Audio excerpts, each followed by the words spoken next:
श्री स्वामी समर्थ. स्वामी म्हणतात, जगात आपण कुणाचीच निंदा करू नये. आपण जेव्हा दुसऱ्याचे दोष पाहतो, म्हणजेच ते जेव्हा त्याच्या जवळ आहेत असे दिसतात, त्यावेळेला तेच दोष आपल्याजवळ सूक्ष्म रूपाने असतात असे समजावे आणि आपण लगेच देवाला शरण जाऊन हे माझे दुर्गुण काढून टाक म्हणून त्याची करुणा भाकावी.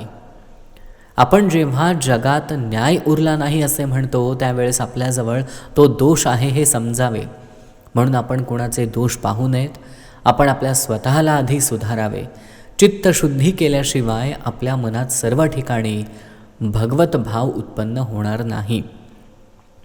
म्हणून जेव्हा जेव्हा आपल्याला दुसऱ्याचे दोष दिसतात, तेव्हा आपलेच चित्त अशुद्ध आहे असे समजून आपण परमात्म्याची करुणा भाकून त्याला शरण जावे आणि माझे चित्त शुद्ध कर अशी त्याला विनंती करावी.